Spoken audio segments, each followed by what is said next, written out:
capítulo 2.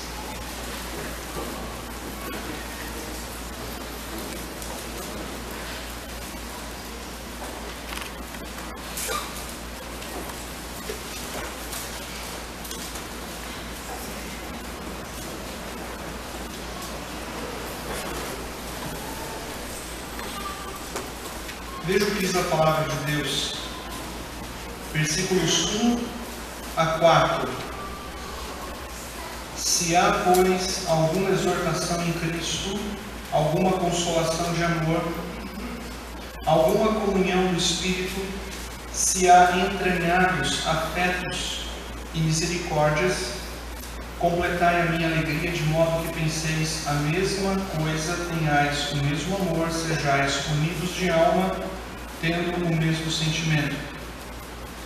Nada façais por partidarismo ou vanglória, mas por humildade, considerando cada um os outros superiores a si mesmo. Não tenha cada um em vista o que é propriamente seu, senão também cada qual o que é dos outros. Meus irmãos, relacionamentos, às vezes eles são difíceis. Você já teve algum problema de relacionamento na sua família? Na sua família, você já teve algum problema de relacionamento lá na sua casa? Você já teve algum problema de relacionamento com algum familiar teu? Talvez alguém mais distante? Bom, se eu pedir para você levantar a mão, eu tenho certeza que todos vão levantar a mão. Agora, se você for uma pessoa muito santa e santificada, talvez você não levante a mão, mas todos nós enfrentamos problemas de relacionamento dentro das nossas próprias famílias, mesmo sangue, mas problemas de relacionamento. Agora, tenta transferir a mesma ideia para a igreja. Pessoas distintas, culturas distintas, formações as mais variadas, a situação fica um pouquinho mais complicada. E às vezes os relacionamentos se tornam um tanto quanto intensos dentro da igreja. Porque nós somos diferentes, porque nós somos pecadores, porque às vezes nós nos machucamos, nos ferimos e as relações ficam complicadas. Meus irmãos, quando nós lemos a epístola de Paulo aos Filipenses, vamos perceber algumas coisas bem interessantes. Essa era uma daquelas igrejas quase perfeita. Olhando para a igreja de Filipos, a gente fica assim admirado. Primeiro, porque essa era uma igreja muito amada pelo apóstolo Paulo. Ele fala isso no capítulo 1, versículos 3, 4 e 5. Ele amava aquela igreja, porque era uma igreja cooperadora no Evangelho. Era uma igreja que caminhava junto com o apóstolo Paulo. E Paulo se alegrava com essa igreja. Essa era uma igreja de oração. No capítulo 1, verso 19, Paulo diz que era uma igreja que suplicava em favor de sua vida. Ele estava preso quando escreveu essa carta. Mas a igreja de Filipos era uma igreja de oração. Estavam ali segurando as cordas, enquanto Paulo descia no poço para pregar a palavra de Deus. Paulo também diz que essa igreja era uma igreja obediente. Capítulo 2, versículo 12. Não só na sua presença, mas também na sua ausência. Uma igreja que seguia as regras. Uma igreja missionária. Se preocupava com a expansão do Evangelho. E uma igreja que gozava de boa liderança. Porque se você olhar o capítulo 1, verso 1, ele fala dos bispos e dos diáconos da igreja. Os bispos são os presbíteros, uma igreja que já tinha uma liderança constituída. Não havia problemas doutrinários na igreja de Filipos, e lendo a epístola toda percebemos que também não havia nenhum problema moral, como era o caso da igreja de Corinto. Porém, meus irmãos, havia uma cobra venenosa na igreja de Filipos. Havia uma cobra venenosa chamada desunião, uma cobra venenosa que passeava pela igreja chamada discórdia. Era a cobra do conflito. uma igreja aparentemente perfeita, mas internamente havia um sério problema: falta de comunhão. Se os irmãos olharem, por exemplo, no capítulo 1, o versículo de número 27, Paulo diz assim: vivei acima de tudo por modo digno do Evangelho de Cristo, para que, ou indo ver-vos, ou estando ausente, ouça no tocante a vós outros que estáis firmes em um só Espírito, com uma só alma, lutando juntos pela fé evangélica. Isso aqui é evidente a preocupação de Paulo com a união daquela igreja. Se vocês olharem o capítulo 4, e aqui é um texto bem conhecido, capítulo 4, ele diz assim no versículo 2: rogo a Evódia e rogo a Sinti que pensem concordemente no Senhor. A ti, fiel companheiro de jugo, também peço que as auxilies, pois juntas se esforçaram comigo no Evangelho. As duas irmãs estavam brigadas, conflitos, discórdias, relacionamentos partidos. Meus irmãos, olha, eu confesso que há uma coisa que me deixa às vezes irado. Ira santa. Ira santa. O pastor fica muito triste quando a igreja está apática. É quando a igreja está assim indiferente, espiritualmente falando. Quando a igreja não está muito preocupada com as coisas do Senhor. Quando os irmãos não mostram muita dedicação para com a verdade da palavra de Deus, quando há indiferença em questões espirituais. Quando a igreja está assim, isso deixa o pastor um tanto quanto nervoso. Mas é uma coisa que deixa o coração do pastor com medo. E eu acho que esse medo havia no coração do apóstolo Paulo. O coração do pastor fica com medo quando há discórdia, quando há desunião, quando há facção, quando há conflitos, quando há divisões no meio do rebanho. Então preste atenção, nós estamos numa batalha. E diz o apóstolo Paulo, Efésios capítulo 4, que devemos nos esforçar para preservar a unidade do Espírito. O fato de nós termos uma boa doutrina, uma boa liderança, pessoas zelosas e bons trabalhos não excluem a possibilidade de haver discórdia, de haver desunião.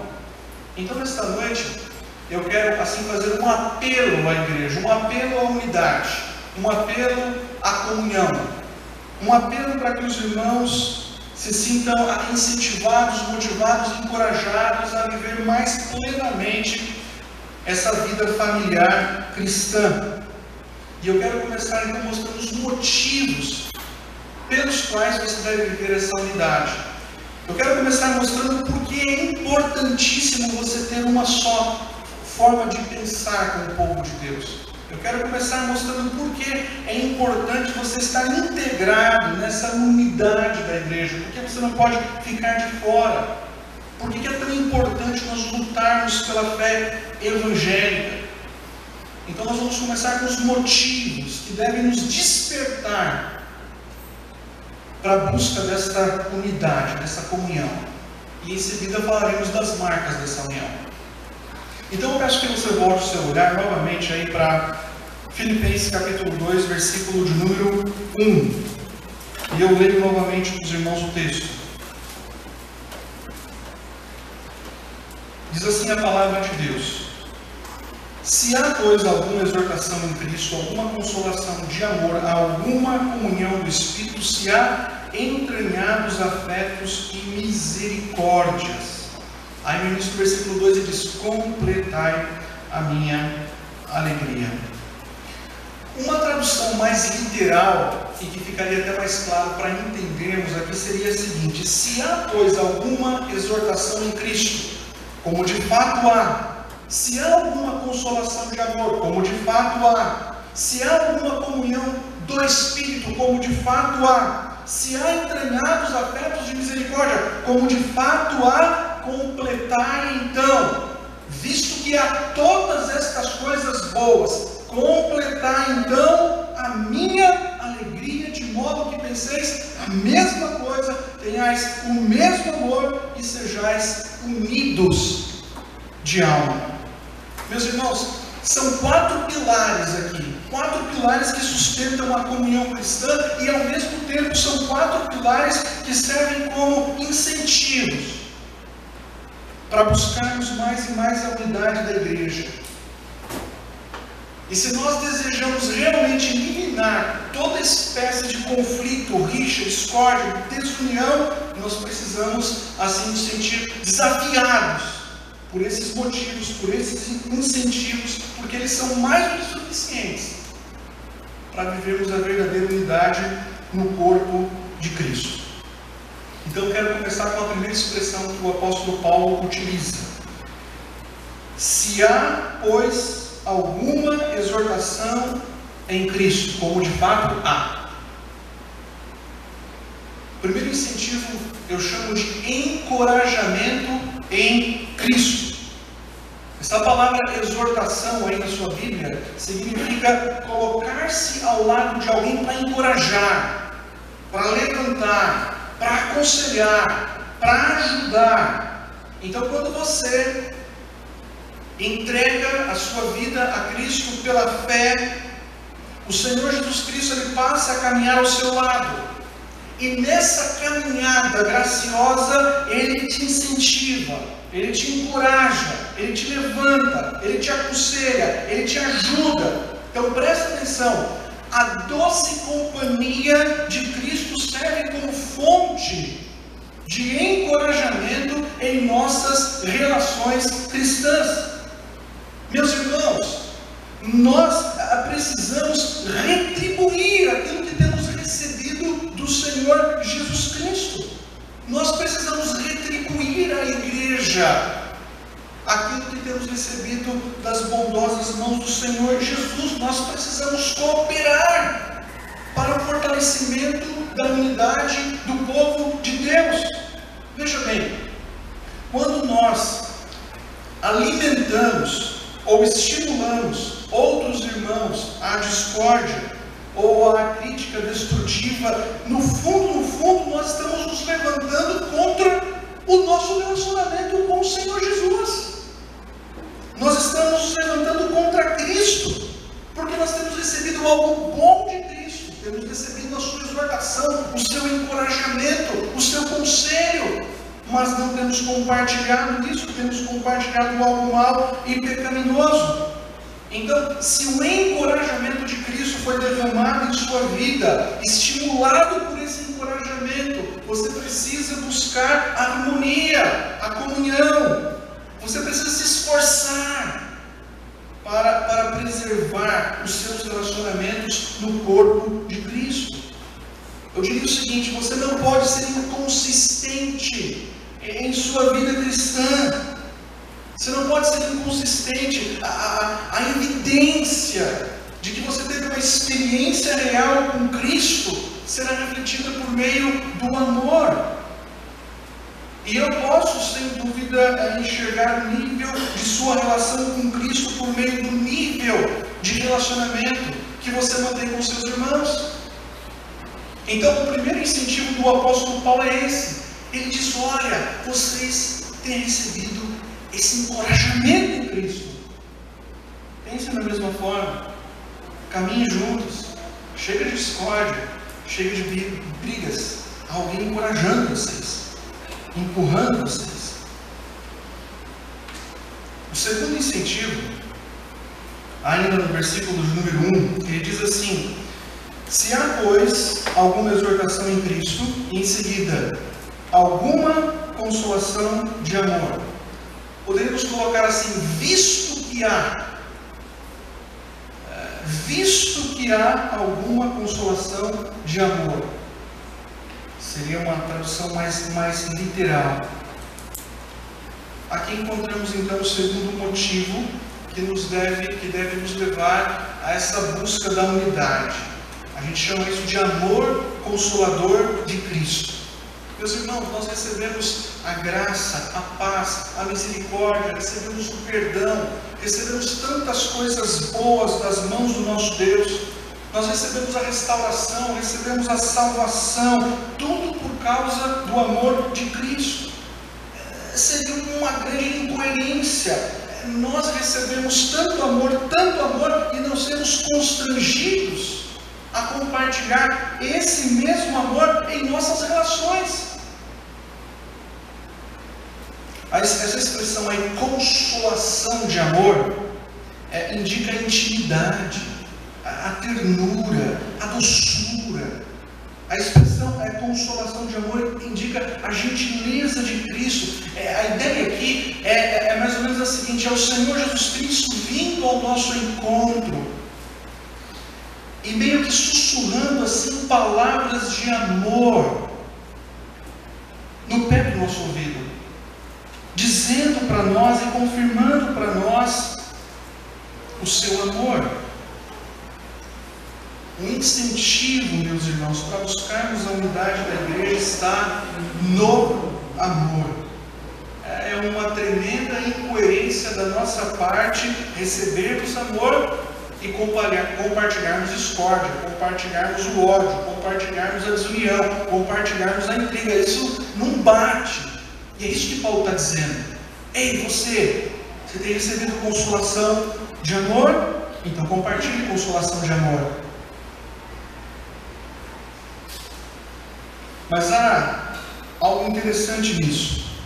Alguns cristãos pensam assim, pensam da seguinte forma: olha, eu quero tudo de bom que o Senhor Jesus tem para me oferecer. Eu quero receber o consolo de Cristo, a paz de Cristo, eu quero receber o amor de Cristo, mas por favor não me peçam nada em troca. Eu quero receber tudo de bom, quero me abastecer com tudo que é de bom, que vem das mãos de Cristo, mas não me peçam nada em troca, porque eu não estou pronto e nem preparado para devolver. Meus irmãos, eu fico pensando às vezes, as nossas atitudes e nossos relacionamentos, quanto egoísmo há, quanta ingratidão há, quanto descaso para com o amor do Senhor Jesus, que foi revelado na cruz por nós. Quanto descaso há, quanta indiferença em relação ao amor de Cristo por nós. Preste atenção, o amor de Cristo é suficiente para levá-lo a viver e buscar essa união com o povo de Deus.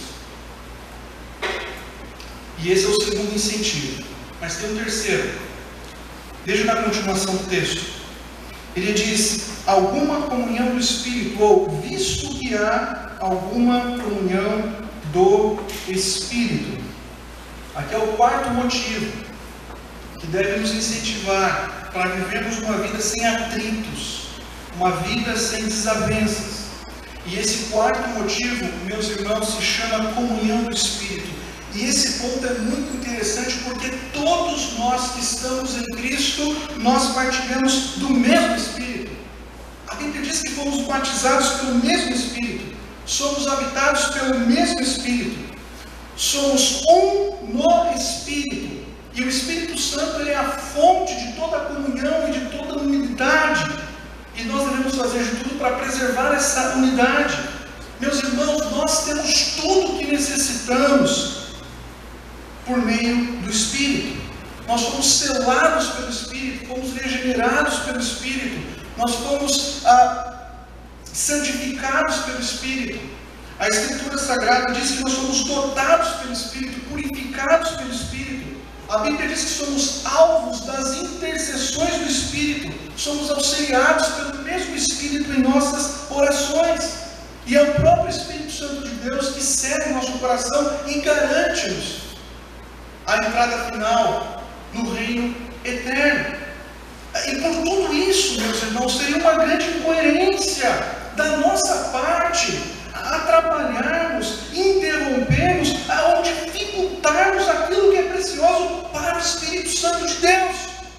O que é precioso para o Espírito Santo de Deus? A unidade do corpo, a comunhão no corpo, os relacionamentos dentro do corpo. Isso é precioso. O Espírito Santo de Deus foi derramado sobre a igreja para tornar essa igreja unificada. Então, quando nós pecamos contra a unidade verdade, nos levantando contra o propósito do Espírito Santo para a igreja. Pensa bem, você tem o Espírito Santo de Deus habitando em seu coração. Qual é a evidência de que o Espírito Santo de Deus, ele habita no seu coração? Qual a evidência? Aí vem uma outra pergunta: como estão os seus relacionamentos? Como estão os seus relacionamentos? No que depende de você? No que depende de você? Há esforço, há empenho, há humildade na busca da comunhão e da preservação dos seus relacionamentos. É isso que Paulo está dizendo. É por isso, meus irmãos, que o cristão autêntico, ele não pode viver fora do corpo. Não dá para viver fora do corpo. Ele está recebendo a consolação de amor, ele está recebendo o encorajamento de Cristo, ele é habitado pelo Espírito Santo de Deus. Ele não consegue ficar fora, mas estimulado por essas graças, ele precisa buscar mais e mais a unidade. Mas Paulo fala de uma última questão aqui. Lá no finalzinho do texto ele diz assim: se há, ou visto que há, entranhados afetos ou afeições e misericórdias. Essa expressão é muito linda. O apóstolo Paulo utiliza a palavra entranhados, aquilo que vem de dentro. Se refere às entranhas, às vísceras. Se refere ao intestino. Como assim, pastor? Metaforicamente, meus irmãos, Paulo está usando aqui uma ilustração, uma ideia muito interessante. Os entranhados afetos são aqueles sentimentos mais profundos, aqueles sentimentos mais profundos do nosso coração, e no caso aqui, os sentimentos mais profundos de afeição e amor que vem do coração de Deus. Eu não sei se você sabia, mas Deus tem afeição por você. Veja bem, Ele tem sentimentos genuínos de amor, de misericórdia para com a sua vida. Ou você acha que Deus manifesta um amor frio, um amor mecânico? Não tem jeito, eu vou fazer assim mesmo. Não! As misericórdias do Senhor, meus irmãos, elas estão repletas desse sentimento profundo de amor, de graça. Vem lá das profundezas do seu coração, do seu ser. O amor que Ele tem para com a minha vida, para com a sua vida. Por essa razão, quando nós caímos, o nosso Deus gracioso nos levanta. Quando nós pecamos, nos voltamos para Ele, Ele nos perdoa. Quando nós precisamos de força, Ele também vem e nos fortalece. É o Senhor Deus nos guiando o nosso passo. Os entranhados afetos e misericórdias. Então preste atenção. Se Deus, em Cristo, meus irmãos, nos mostra misericórdia, se Deus, por meio de Cristo, manifesta a sua misericórdia, a sua ternura, a sua compaixão, por que nós não podemos manifestar a mesma compaixão, a mesma ternura, a mesma gentileza em nossos relacionamentos? Será que não podemos ser mais doces, mais agradáveis, mais pacientes, mais gentios, menos duros, menos ásperos? Será que não podemos nos tornar pessoas menos difíceis? Se temos recebido tantas graças das mãos do nosso Deus, consulte um pouquinho aí no seu coração uma de suas discórdias. Será que lá no fundo não faltou amor? Será que lá no fundo não faltou misericórdia? Será que não faltou uma disposição para o perdão? Você não pode ser desleal. Você não pode ser desleal. Você não pode ser duro, rude, grosso, estúpido diante de um Cristo amoroso, gracioso, misericordioso que anseia pela unidade da igreja. Você não pode ver, essa é uma incoerência. Claro que devemos ser duros com o pecado e confrontarmos o pecado, mas eu estou me referindo a relacionamentos. Como às vezes nós nos tratamos, como às vezes esse tipo de tratamento sai daqui de dentro e vai para dentro das famílias. Famílias da nossa igreja, às vezes, que sofrem relacionamentos difíceis, complicados. Às vezes é a mulher que dificulta o relacionamento, brigas, intrigas, discórdias. Será que não está faltando uma compreensão, uma absorção da Escritura. Maridos que às vezes são grossos, estúpidos com suas esposas rudes, será que não falta um pouco mais dessa graça? Interessante, meus irmãos, que o apóstolo Paulo, ele diz no início do versículo 2: completai a minha alegria. Eu poderia até colocar isso como um quinto motivo: completar a alegria do pastor. Vocês completam a alegria do pastor quando vocês vivem união. E o que Paulo está dizendo é isso. Ele olha para vocês: querem completar a minha alegria? Porque eu estou aqui completamente perdido. Paulo estava preso, passando por uma luta aqui terrível, preso. Eles querem me matar, querem minha cabeça. Vocês querem completar a minha alegria? Diz Paulo. Então, por favor, avive a união. Querem completar a alegria do pastor? Avive a união. Enfrentem os seus relacionamentos em amor. Que haja cura, que haja restauração. Aí o pastor não fica triste, o pastor fica feliz. Então veja que a abordagem do apóstolo Paulo, meus irmãos, é uma abordagem pastoral. É a abordagem do pai, né, que chama o seu filho. Ele não faz ameaças. Perceba a suavidade das palavras. São palavras duras, mas muito bem colocadas. Então eu queria que você imaginasse o seguinte. Imaginemos aqui um pai sentado com o seu filho, dizendo o seguinte: filho, você sabe que é muito amado por nós aqui em casa. Você sabe disso. Você é um filho amado. Você sabe que nós temos incentivado você em tudo. Você sabe que naqueles momentos em que você estava para baixo, nós consolamos você. Imagina o pai ali sentado com o filho dizendo: olha, filho, quando você estava com fome, nós suprimos a sua necessidade. Nós não só te alimentamos, mas te vestimos. Ó filho, você sabe, o papai tem fornecido para você um teto, uma cama confortável. Ô filho, você tem tantas coisas boas. Quando você fica doente, o papai leva você no médico. Quando é necessário, o papai fica olhando você a noite inteira, dormindo aí na cama, preocupado com a sua saúde. Ô filho, como o pai cuida de você, você tem recebido tantas coisas, tantas coisas, tantas coisas. Nós temos um profundo amor por você, filho. Mesmo quando você é rebelde, você se volta, a gente te perdoa. Nós temos sido misericordiosos, filho. Nós temos sido pacientes contigo para te ensinar, filho. Imagina o pai instruindo o filho e trazendo à memória do filho todas estas coisas. E por fim o pai diz assim: filho, todas essas coisas não são verdadeiras? E o filho diz: sim, são verdadeiras. Então, filho, não é razoável, não é coerente você procurar viver de uma maneira que traga alegria para o coração do pai e da mãe? São tantas graças, tantas graças, tantas graças. Não seria coerente você viver em harmonia com seus irmãos? Já que você tem recebido tanto, não seria coerente, não seria razoável?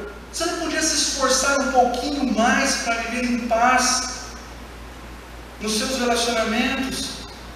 Meus irmãos, a nossa vida cristã se torna inconsistente quando nós admitimos que estamos em Cristo, quando admitimos que estamos sendo consolados por Cristo, quando admitimos que temos recebido a compaixão de Cristo, quando admitimos que somos habitados pelo Espírito de Cristo, mas ao mesmo tempo não conseguimos provar tudo isso amando o nosso próximo.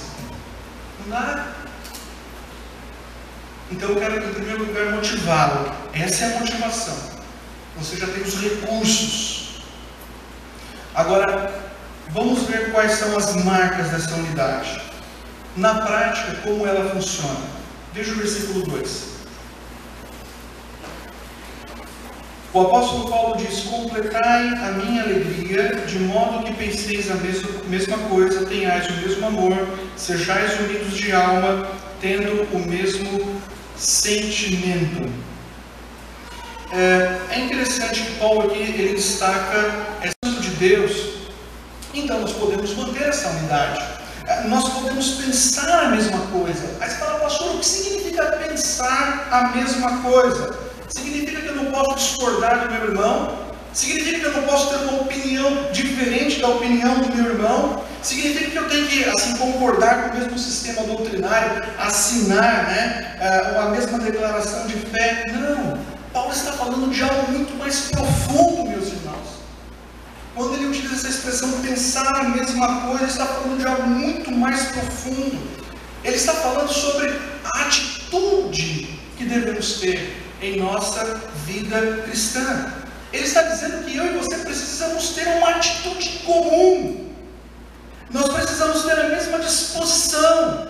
Nós precisamos ter o mesmo amor focado na comunhão. A ideia é, pensem da mesma forma, caminhem na mesma direção, tenham o mesmo propósito. Nós que estamos em Cristo devemos ter um pensamento padronizado. Não significa, meus irmãos, ter as mesmas ideias, mas como eu coloquei, ter o mesmo foco, a mesma intenção, o mesmo propósito, que é a unidade do corpo de Cristo. É fácil identificar um falso ensino, é fácil até identificar uma heresia, mas é muito difícil identificar as atitudes do coração dos irmãos. É difícil. A igreja, ela é como uma família. Há pessoas diferentes personalidades, ideias diferentes, mas há um só pensamento, e um só pensamento governando aquela família. Todos querem o bem uns dos outros. Eles são diferentes, mas eles se amam. Eles agem em amor. Eles pensam de maneira favorável um para com o outro. Eles estão dispostos a sacrificar para ver a família mais e mais e mais unida. Assim é a igreja. A mesma forma de pensar, apoio mútuo, encorajamento. Somos diferentes, temos as nossas diferenças, mas podemos ter a mesma disposição, a mesma intenção, a mesma atitude, o mesmo propósito, que é ter o povo de Deus unido. Agora veja que interessante, ainda no versículo 2 ele diz assim: tenhais o mesmo amor, sejais unidos de alma, tendo o mesmo sentimento. Nós encontramos a unidade quando temos a mesma intenção, que é o bem-estar do corpo de Cristo. Quando amamos todos igualmente. É quando não fazemos acepção em nossos relacionamentos ou na manifestação do nosso amor. Quando não deixamos ninguém de lado. Porque às vezes queremos deixar alguém de lado porque esse alguém é uma pessoa mais difícil. Meus irmãos, nós vamos espalhar e vamos mostrar para o mundo que somos diferentes, que somos uma só alma, que temos um só sentimento, uma só forma de pensar, um só propósito. Quando nós amarmos de fato uns aos outros. Relacionamento. Veja o versículo 3. O apóstolo Paulo fala sobre pensar a mesma coisa, ter o único foco, a mesma atitude, caminhar junto naquela direção.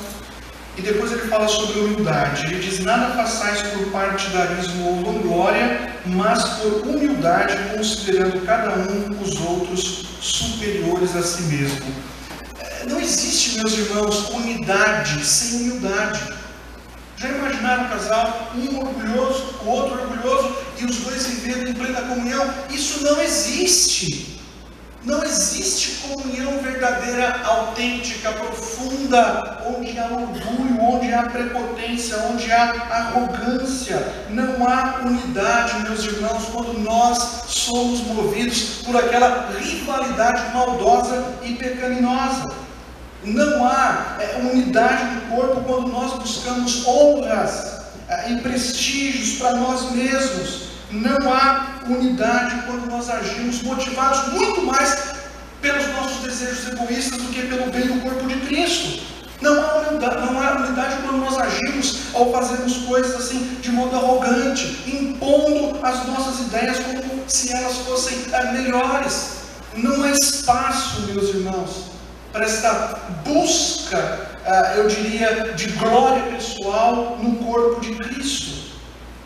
Mas infelizmente, por causa do nosso pecado, parece que a gente sempre quer a primeira posição, queremos o primeiro lugar, não admitimos ser trocados, estamos ali mais preocupados com a nossa autoimagem, com o nosso alto amor, amor próprio, do que com o bem-estar do corpo de Cristo. Isso é terrível. E Paulo está condenando isso. Então veja o que Paulo diz: ao invés de sermos orgulhosos, ele diz, devemos ser humildes e devemos considerar uns aos outros superiores a nós mesmos. Como que funciona isso? Como que funciona essa regra? Isso não significa, meu querido irmão, que você deva olhar para o seu irmão e depois olhar para você e falar assim, aqui tem aquele sentimento de autocomiseração. Não é isso. Não significa que você vai olhar para o seu irmão e falar assim, bem, esse meu irmão, ele é superior em absolutamente todos os aspectos, dons e qualidades, e eu sou completamente inferior. Não é complexo de inferioridade. Você precisa considerar o próximo superior a si mesmo, mas você considera o próximo superior a si mesmo quando você se aproxima dele com humildade. Quando você se aproxima dele, não para extrair algo dele, mas quando você se aproxima dele porque você deseja servi-lo. Você se aproxima do seu irmão e o considera como superior quando você manifesta aquela disposição de aprender algo com ele. Aquela disposição para assim, olha, eu não sei tudo. Talvez ele saiba coisas que eu não sei, ele tem dons que eu não tenho. E eu posso aprender com ele. Você considera o seu irmão superior quando você o trata com amor preferencial. Infelizmente, os nossos comentários revelam o quanto nós ainda nos consideramos superiores aos nossos irmãos. Nós nos consideramos. Aqui está o ponto central da humildade. Agir e considerar o próximo superior a si mesmo. Eu li um comentarista puritano e ele disse uma coisa interessante, e eu anotei e eu compartilho com os irmãos. Ele disse assim: devemos ser severos em relação às nossas próprias faltas e caridosos em nossos julgamentos para com os outros. Devemos ser rápidos em reconhecer os nossos próprios defeitos e fragilidades, mas prontos para sermos tolerantes em relação aos defeitos dos nossos irmãos.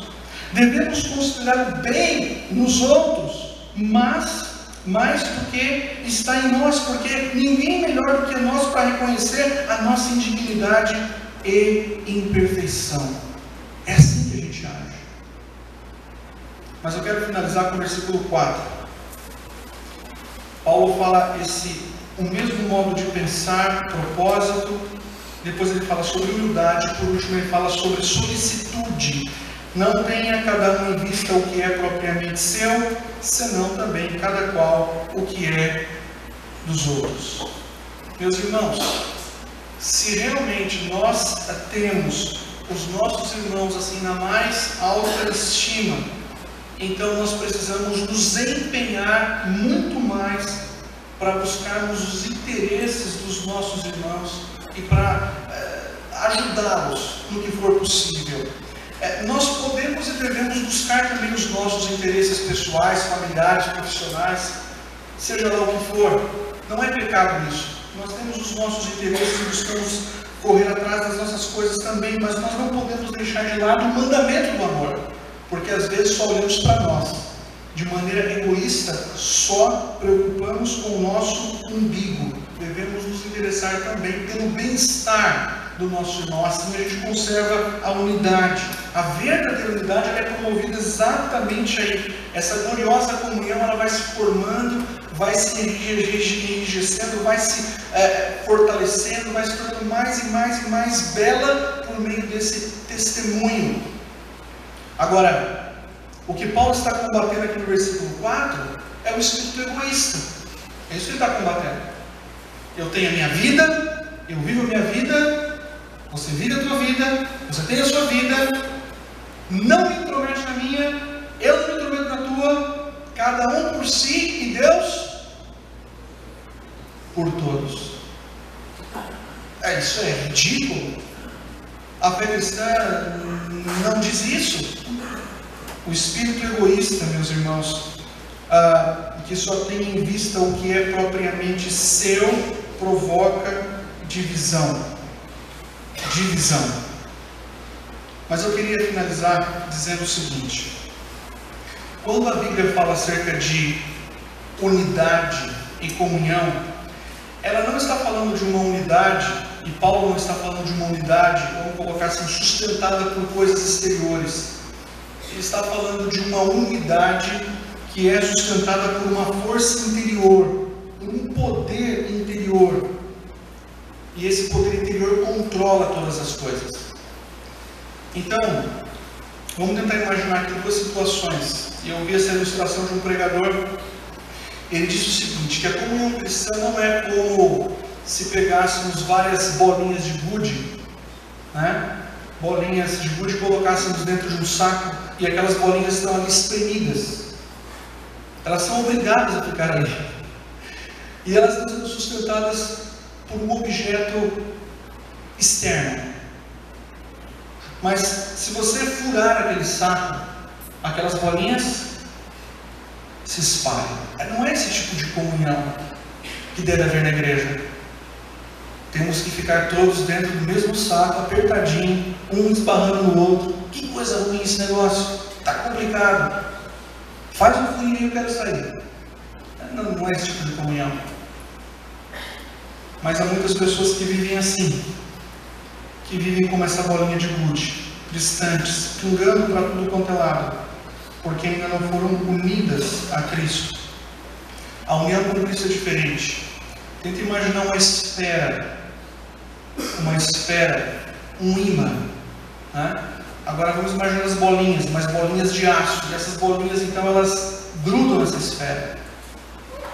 Você pode rasgar o saco, você pode fazer assim, e as bolinhas permanecem ali unidas.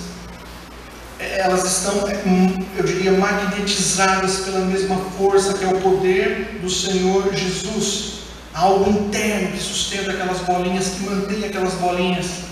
Algo interno, meus irmãos, que nos mantém. Nós somos um corpo, uma família, não porque estamos no mesmo lugar, mas porque há uma união vital entre nós, povo de Deus. É esse tipo de união que o apóstolo Paulo deseja ver na igreja. Então, nessa noite, eu quero que você pense um pouquinho aí, como estão os seus relacionamentos. Paulo diz que devemos nos esforçar para preservar a unidade do Espírito. No que depender de vós, de paz com todos. Como estão os seus relacionamentos? Como estão os seus relacionamentos dentro da igreja? Ah, pastor, não tem problema com ninguém. Mas será que você está beneficiando alguém? Será que você não podia ajudar alguém? Será que você não podia compartilhar mais com alguém? Pastor, não trago problema para a vida de ninguém, mas também não ajuda ninguém. Como estão os seus relacionamentos? Pensa um pouquinho, como estão os seus relacionamentos? Meu irmão, você é extremamente rico em Cristo.